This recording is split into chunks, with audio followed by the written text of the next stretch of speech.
So, another discombobulated day, and I'm reading more Annie Dillard. My channel is mainly an Annie Dillard book club, I guess. This is from Pilgrim at Tinker Creek. I'm starting it from the beginning. This is the first chapter. So I'll just read this and then relate it to some thoughts and to some other videos I've been watching. It starts, a couple of summers ago I was walking along the edge of the island to see what I could see of the water, in the water, and mainly to scare frogs. Frogs have an inelegant way of taking off from invisible positions on the bank just ahead of your feet in dire panic, emitting a froggy yike and splashing into the water. Incredibly, this amused me, and incredibly it amuses me still. As I walked along the grassy edge of the island, I got better and better at seeing frogs both in and out of the water. I learned to recognize, slowing down, the difference in texture of the light reflected from mudbank, water, grass, or frog. Frogs were flying all around me. At the end of the island I noticed a small green frog. He was exactly half in and half out of the water, looking like a schematic diagram of an amphibian. And he didn't jump. He didn't jump. I crept closer. At last I knelt on the island's winter-killed grass, lost, dumbstruck, staring at the frog in the creek just 4 feet away. He was a very small frog with wide, dull eyes, and just as I looked at him, he slowly crumpled and began to sag. The spirit vanished from his eyes as if snuffed. His skin emptied and drooped. His very skull seemed to collapse and settle like a kicked tent. He was shrinking before my eyes like a deflated football. I watched the taut, glistening skin on his shoulders ruck and rumple and fall. Soon part of his skin, formless as a pricked balloon, lay in floating folds like bright scum on top of the water. It was a monstrous and terrifying thing. I gaped, bewildered, appalled. An oval shadow hung in the water behind the drained frog, and the shadow glided away. The frog's skin bag started to sink. I had read about the giant water bug, but never seen one. Giant water bug is really the name of the creature, which is an enormous, heavy-bodied brown bug. It eats insects, tadpoles, fish, and frogs. Its grasping forelegs are mighty and hooked inward. It seizes a victim with these legs, hugs it tight, and paralyzes it with enzymes injected through a vicious bite. That one bite is the only bite it ever takes. Through the puncture shoot the poisons that dissolve the victim's muscles and bones and organs, all but the skin, and through it, the giant water bug sucks out the victim's body, reduced to a juice. This event is quite common in warm, fresh water. The frog I saw was being sucked by a giant water bug. I had been kneeling on the island grass. When the unrecognizable flap of frog skin settled on the creek bottom, swaying, I stood up and brushed the knees of my pants. I couldn't catch my breath. Of course, many carnivorous animals devour their prey alive. The usual method seems to be to subdue the victim by downing or grasping it so it can't flee, then eating it whole or in a series of bloody bites. Frogs eat everything whole, stuffing prey into their mouths with their thumbs. People have seen frogs with their wide jaws so full of live dragonflies they couldn't close them. Ants don't even have to catch their prey. In the spring they swarm over newly hatched featherless birds in the nest and eat them tiny bite by bite. That it's rough out there and chancy is no surprise. I'm almost done. Just going to finish this final paragraph. Every live thing is a survivor on a kind of extended emergency bivouac. But at the same time, we are also created. In the Quran, Allah asks, "The heaven and the earth and all in between, thinkest thou I made them in jest?" It's a good question. What do we think of the created universe, spanning an unthinkable void, with an unthinkable profusion of forms? Of what do we think of nothingness, those sickening reaches of time in either direction? If the giant water bug was not made in jest, was it then made in earnest? Pascal uses a nice term to describe the notion of the creators, once having called forth the universe, turning his back to it. Deus absconditus. Is this what we think happened? Was the sense of it there, and God absconded with it, ate it like a wolf who disappears around the edge of the house with the Thanksgiving turkey? God is subtle, Einstein said, but not malicious. Again, Einstein said that nature conceals her mystery by means of her essential grandeur, not by her cunning. It could be that God has not absconded but spread, as our vision and understanding of the universe have spread, to a fabric of spirit and sense so grand and subtle, so powerful in a new way, that we can only feel blindly of its hem. In making the thick darkness a swaddling band for the sea, God set bars and doors and said, "Hitherto shalt thou come, but no further." But have we come even that far? Have we rowed out to the thick darkness, or are we all playing, I don't know this game, Pinocchio, in the bottom of the boat? It goes on.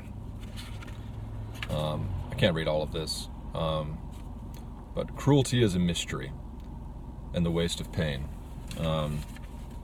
Begins the next paragraph. So, I'd like to try to relate this, hopefully not shoehorn it too badly into some other thoughts. Just happens to be what the next part in the book I was reading, but a few things clicked into my mind. I was kind of meditating on the theme of abundance, input and output, and abstraction, because I feel like my inputs presently have outpaced my ability to output. Which is a rather sterile way of putting things, but that I've had various inputs, various thoughts, and there's a sort of profusion of ingredients and the lack of a recipe to bake whatever cake it is I'm trying to bake. I'm not going to work today. Today is Saturday. I'm instead driving to the city where I have a new apartment that I'm setting up. We're not allowed to move into it until February 1st, but it's it's right there in the thick of things in Pittsburgh, and I'm going to assemble a bed and a few other things. So I've got my tuna melt, my shriveled tangerines. I'm going to hammer at some surfaces and drill and so on. But what did I want to say? Yes, inputs and outputs and abstraction. First off, I listened to the latest videos of Paul Talk and VDR, and I noticed in the comments in VDR that I was mentioned by LG, formerly known as the artist, formerly known as etc. I also gleaned from a early morning conversation, because I still rose at my normal hour of 4 a.m. this morning, and I just paced about. The weather was surprisingly mild. You could see the moon. It was sort of playing peekaboo through the cloud cover, and I noticed on my Facebook Messenger that I had received a message from someone at that ungodly hour, a college friend of mine. Turned out he was at the airport, so I gave him a ring and we had a nice conversation. But in this conversation, I gleaned that my channel may or may not be being watched by another college friend of mine who I haven't really spoken to for a while. He's a really nice guy, and he's a bit of a liberal character. He's definitely more left-leaning, and so it would be curious to know if he's following this. I hate the terms left and right. I wish I didn't have to employ them. Paul has talked about that, but anyway, I'm discombobulated and getting ahead of myself as per usual. This Annie Dillard passage, let me try to use this Annie Dillard passage as a kind of umbrella for some thoughts. it's in the beginning of the part I was reading. She was talking about how she first learned to notice these frogs. That at first she'd be walking around, and they would just leap out from their camouflaged positions. And over time, by walking slowly, she was able to distinguish the subtleties of color between the grass and the mud and the frog. And when she achieved that ability, she realized there were frogs all around her. And it occurred to me that that idea of going slowly, attuning your powers of perception to your environment, that may be a good analogy for this idea of home and of place. Because another YouTuber, Rupert Morris, made a song all about home, basically, and I made a music video to it where I dance around like a fool for God. What would be the Latin? Deus, something or other. Foolhardy. Anyway,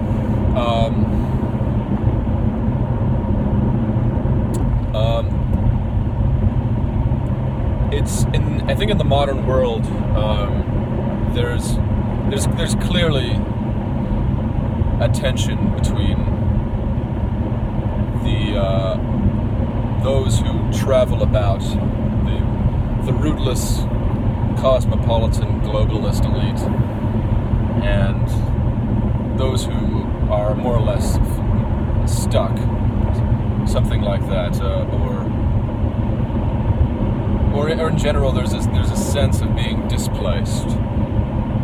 And even when you do live in your hometown, your place of origin, you still feel alienated because you live amongst transplants from other areas. And so it's a kind of double bind. Whatever you do, you have this sense of alienation, but I think there is something to the idea of learning to distinguish the frogs, so to speak. That even if remaining in place, in some sense, is just as unhinged a thing, there still may be a way, in any life circumstance, to begin to distinguish things and to live by the motto that the map is not the territory, and to be able to perceive and to attune yourself to your surroundings. And that can really only take place if you, as Annie Dillard describes, move slowly through the forest, say.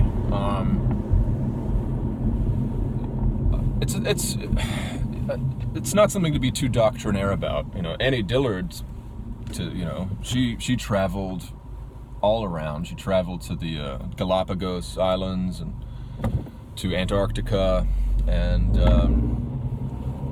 all these places, but she didn't do it in a spirit of rootless cosmopolitanism and neoliberal stupor. It was she was always seeking these places as sort of solitary places, haunts, where she could kind of battle her own demons. And I don't truly know what motivated her. She speaks of her 20s as just being a fanatic. She wrote this book when she was like 27 or something. Something ridiculous like that.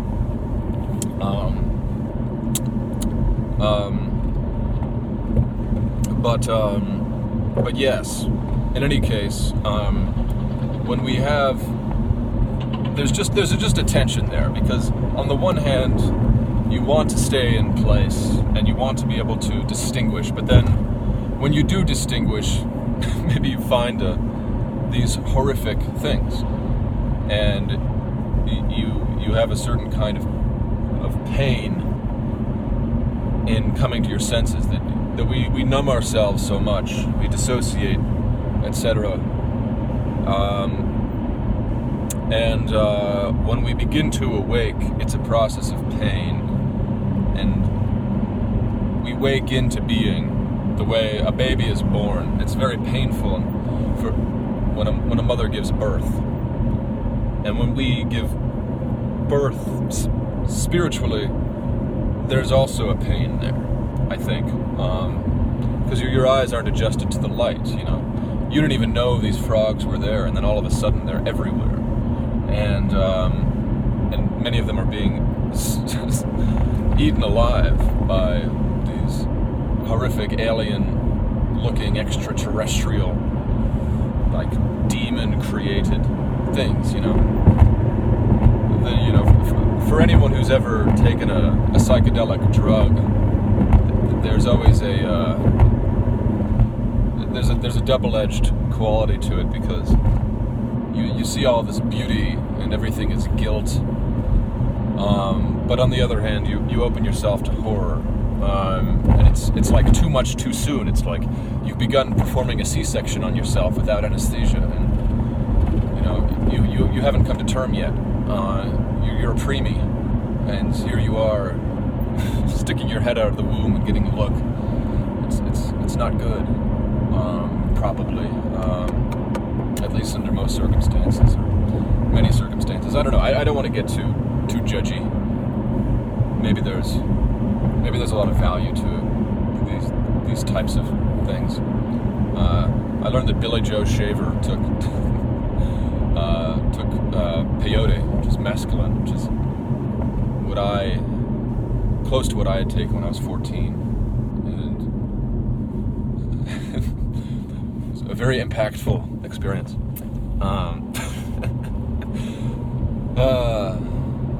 What an impactful day this promises to be, and what an impactful video I hope this will be. I hope that it has been impactful for one and all.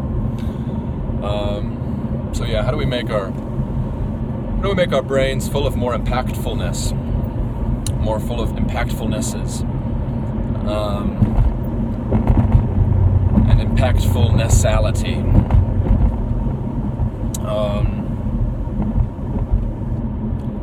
One can miss the forest for the trees, and vice versa. Everything is a balance.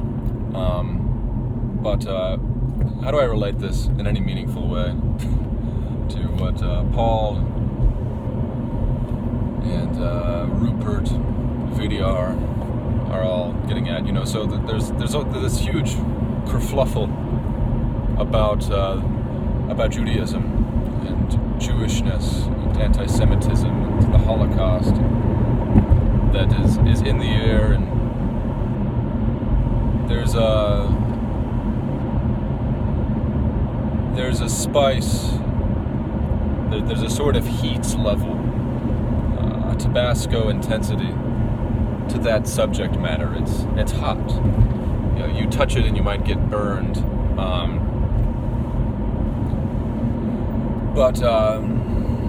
But it is interesting to reflect on Judaism, and I recorded in a private video that I sent to Paul and Melky, if you haven't received it, my thoughts on all of this, this business surrounding Judaism and Christianity and Islam. So Annie Dillard chose as the title for her first chapter here, Earth and Heaven in Jest. And she describes these grotesqueries of the natural world, and asks the question, what do we think of it? She quotes the Quran here. Allah says, thinkest thou I made this all in jest?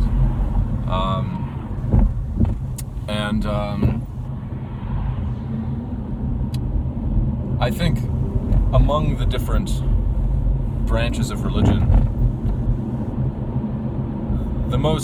one of the most basic levels of analysis you can look at is when trying to find common ground is is the creation story itself, and how we regard the created world.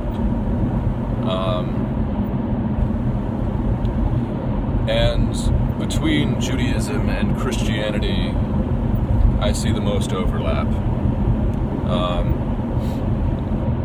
Annie Dillard seems to be smitten with aspects of Islam, at least. She says that the Quran is super. In an interview with NPR, someone asked her what she thought of the Quran. She said, "Oh, it's super. It's superty-duperty." Which I thought was a funny way of acknowledging the Quran. I tend to have a more dark, cynical view of the Quran. And in my college band, I wrote a song called "Burning the Quran." It's sort of like it sounded like a popular 90s anthem when something like, "Burning the Quran, yeah, we're burning the Quran. You don't have to go back to Iraq or Iran, but you can't really be an American, yeah. Say first I take my lighter, then I light it on fire. Be burning Qurans left and right, lighting up the American night." Says, "You may say Allahu Akbar, I say that's going a little too far. Then a long musical break where I do a backflip off of a trampoline into a dunk tank. Those were the days. Now I'm just working stiff, gonna make a bed in gray old Pittsburgh. Can no longer gallivant as I did in my youth, with such springy, mossy steps, with such flute-like conversations. Just a flautist among a symphony of flautists, all extending our penises into infinity, or I suppose if you're a woman, the opposite. Shouldn't get too filthy, but to relate a personal anecdote, I'm a big Norm head, a big Norm Macdonald head, as I suppose maybe many are. And I shared some with my wife, which I immediately realized was a mistake. Because she didn't like it, and she was very critical of it. And in a weird way, it kind of hurt my feelings. Because YouTube content is personal, and media, is personal. And things sink into us. I'm deviating a little bit, but only sort of, because what happened, and what I wanted to describe in as aloof a manner as possible, is what happened between my significant other,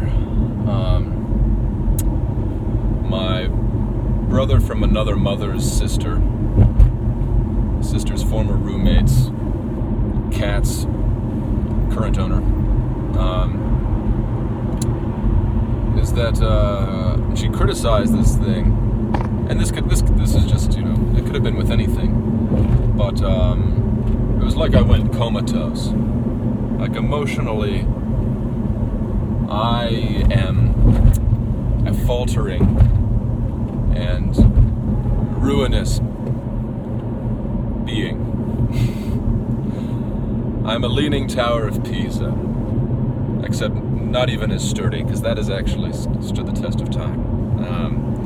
The leaning tower of Pisa apparently has been the site of many a fashionable Italian disco. You go up there into the top floor, you put the disco ball, and everyone's dancing at an angle. You have to cock your wine glass just so as to not spill on your partner. And you just dance in a big circle like you're a race car on a tilted racetrack. But no. But yes. But maybe. What happened? I am a leaning tower of Pisa. I am easily damaged. I don't know, especially at night, and especially after a long day's rain and sleet has worn itself against my face and nostrils.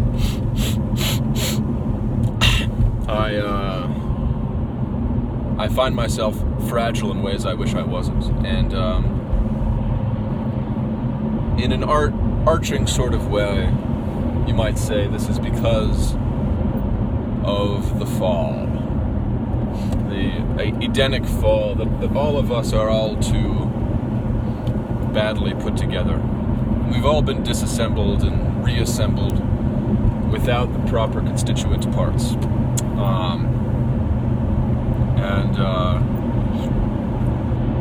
And this is, to me, this is the key thing about understanding creation versus, say, evolution.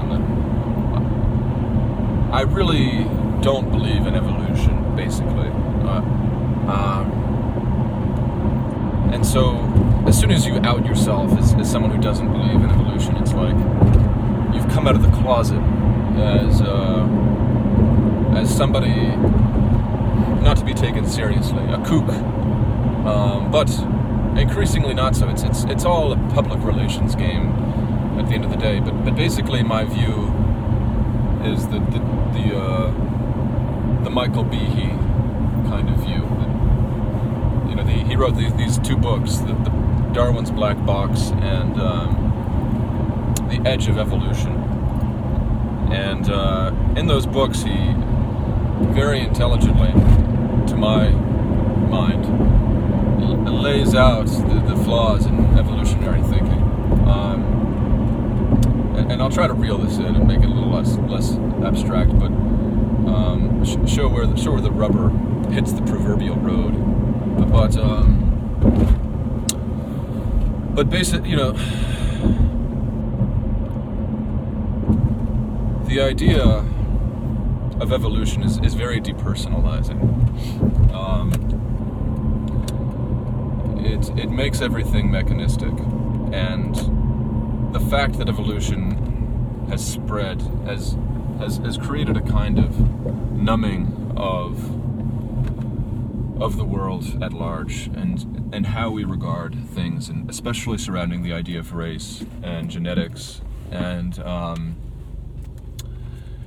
I think that this is really the key to the puzzle. It's the samurai sword that needs to cut the Japanese version of the Gordian knot, and the Chinese version, and the Jewish version, and every version.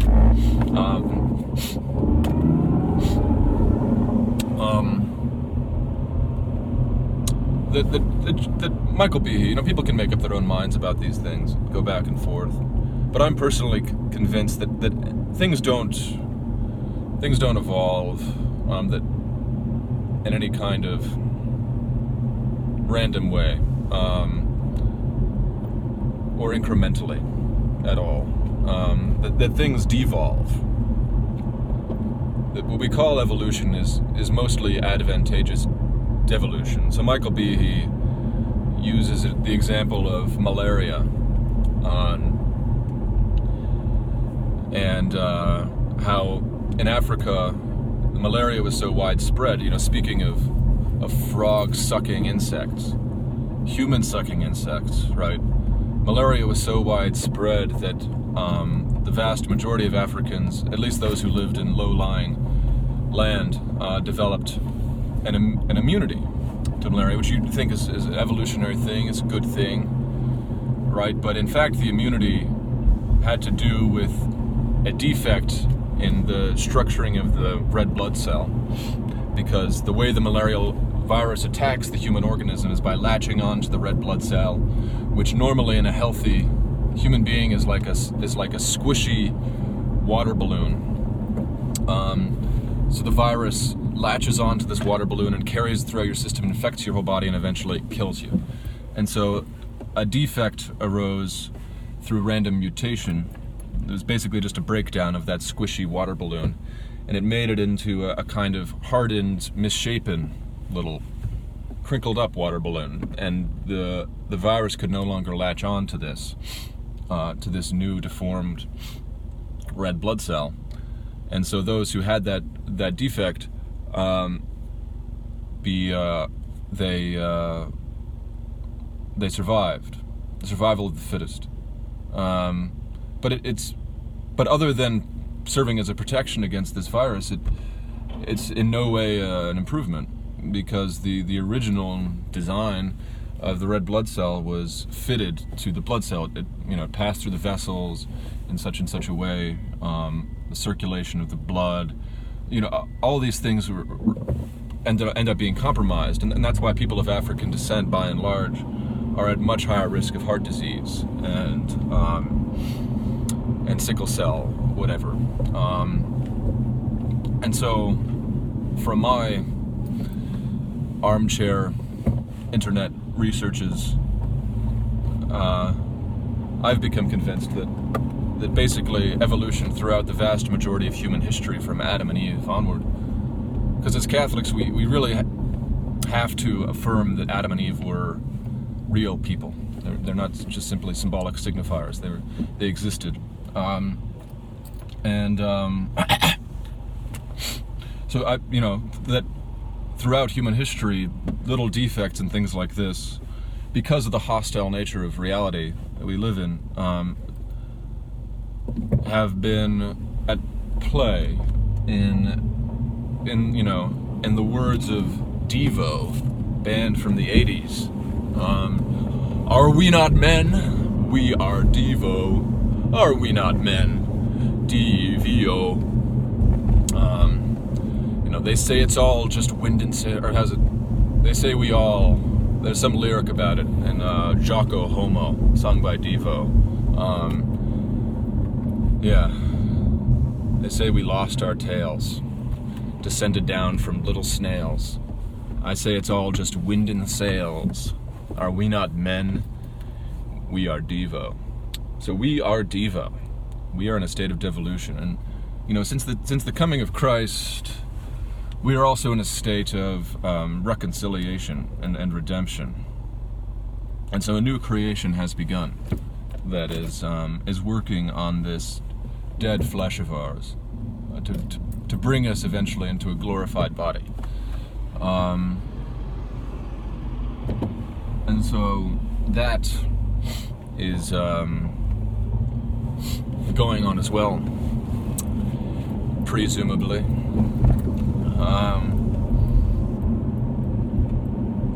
So this is the abundance that swirls around my mind that I find difficult to properly class. I'm using the word class here more in the sense of programming. If you're familiar at all with object-oriented programming, when you make software, at first you make little functions that perform little mathematical operations, and eventually it becomes too confused, and you need to create classes, which are like little objects, that contain many functions, and then you can make other classes which contain other classes, and you try to structure it in as serenely as a way as possible. You want to make it a nice little bonsai tree in your Japanese garden, and we try to cultivate our minds. And part of what I'm trying to do here, in the words of Jean Piaget, I could not think if I did not write. Well, I don't write, so I can't think if I don't say things out loud. And in our deracinated society, I need to speak this somewhere, so I'm just speaking it, just trying to lay it down like so much invisible ink. But where did I begin, and where am I going? Because I'm almost to my new apartment.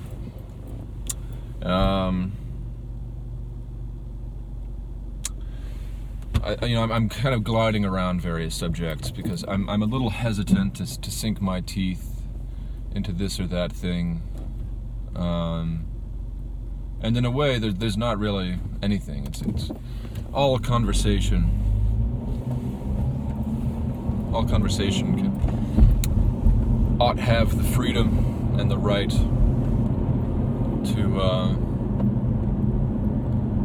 to lift off. At the school I went to, we'd have seminars and discuss Socrates and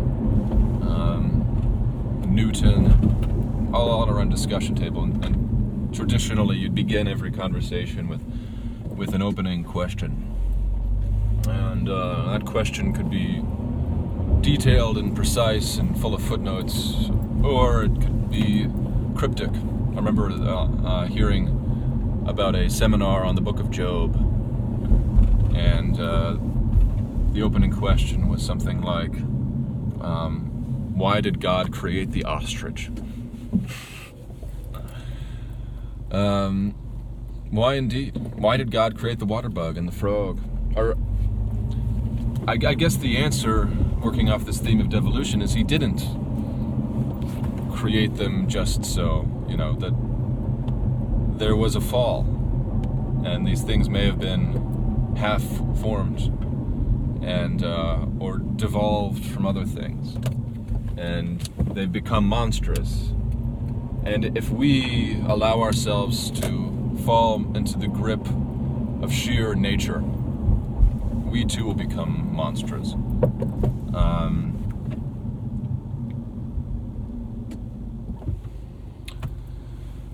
That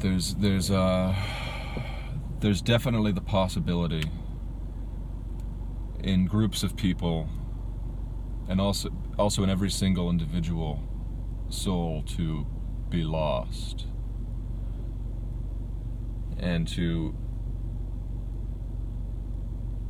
become deformed, because we're born children of God in the image, the imago Dei, the image of God, and we can lose that.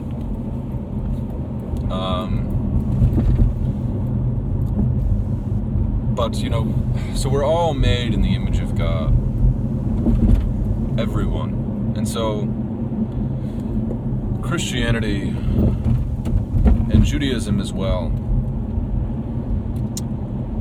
affirm that. I'm not so sure about the case of Islam. I'm no Islamic scholar, but I do remember attending a rather hoity-toity event once with this guy John Riley, who wrote a book about the legal history of homosexuality and contraception. He laid out a rather compelling argument just from looking at legal cases that you could see a clear progression from divorce laws, contraceptive laws, allowing eventually to the ruling on homosexuality. These things all sort of followed a common. Anyway, that's beside the point. I saw him at this hoity-toity sort of secret gathering of Catholic gentlemen. A family friend of mine who's a rather high-powered lawyer in D.C. who worked for George Bush briefly and had around the whole homosexual issue at one point, and actually he had the FBI raid his house at one point because there was some kind of issue with documents that he was not forthcoming about, and I don't know the ins and outs, but I tagged along with this guy once to this sort of crypt church gathering, and I felt really out of my league because I was just this sort of measly graduate student in my badly fitting clothing. The only other guy my age was some very erudite and pompous young genius. And they all sang these songs and read from Hilaire Belloc, and this guy John Riley, who had previously seen Present at the First Things office in New York, he, being rather pretentious and hoity-toity myself, I spent a debilitating and soul-crushing 7 months in New York once, where I met this guy previously. I don't know if he remembered me, but then I saw him at this other thing, and he presented on Islam, and Islam, and specifically the issues surrounding the Quran and the creation story. And he made a strong case. I can't remember all the details of his argument, but he made a strong case that really the Islamic creation story is not the same as the Jewish and the Christian one. Maybe this is more or less common knowledge to those who have an interest in such things and run in these Christian circles that I guess I'm speaking to. But that in Islam, there's more of an Arabian thing going on. Think Aladdin. Think genies in bottles. The Islamic thing is more that Allah can create ex nihilo. That he can sort of snap his fingers and get her done whenever he damn well pleases. And there's really not a sense of security in ever being saved in Islam, because Allah ultimately has the final say-so. And there's a little bit of that in Judaism as well, because the God of Moses, the I am, right, is more of a distant thing. But there is also the promise of the Messiah, which goes back to Genesis, to the very beginning, right when the fall happens. And so, even though you can kind of say, and in a certain way, it's true that the Jews and Muslims are at war with each other and have a sort of eye for an eye thing going on. So, on some level, that may be true, because only with Christ really do you get forgiveness. I don't know. Hasidic Judaism is very interesting because there's almost a kind of quasi-Christian thing going on there.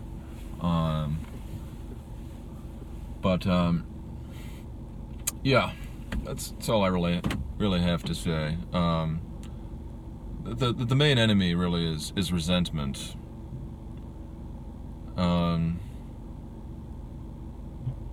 Why is resent? Because when you resent, I don't know, that's sort of an unhinged thought. It's a bit of a non sequitur, but I think there was something I wanted to say about resentment, maybe for a future video. I should get to my apartment now.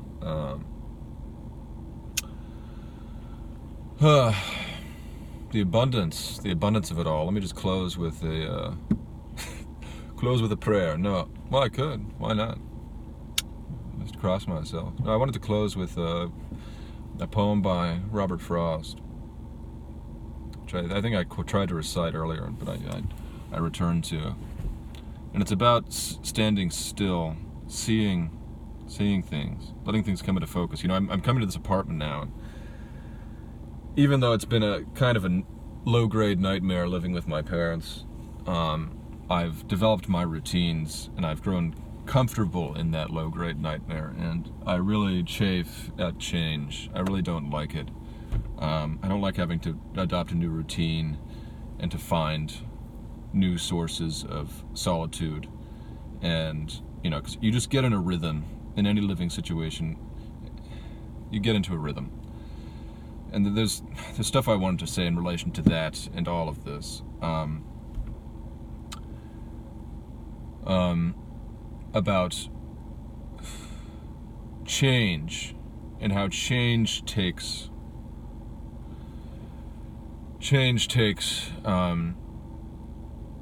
discomfort. And I really don't like it. And that's sort of the point. And that's not the it's just you have to become aware. Anyway, I just want to close with this poem.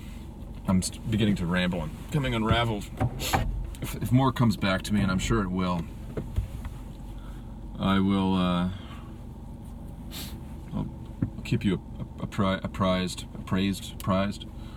My vocabulary, my dictionary is crumbling in my hands right now. My mental dictionary. But how does it go? No power of wind or water rushing by, but you have speed far greater. That's right, no speed of wind or water rushing by, but you have speed far greater. You can climb back up a stream of radiance to the sky, and back through history on a stream of time. And you were given this swiftness, not for haste, nor chiefly that you may go where you will, but in the rush of everything to waste, that you may have the power of standing still, off every still and moving thing you say. Two such as you with such a master's speed cannot be parted, nor be swept away from one another once you are agreed that life is only life forevermore, together wing to wing and oar to oar. Well, all right, cowabunga, take it easy. This has been a nice time.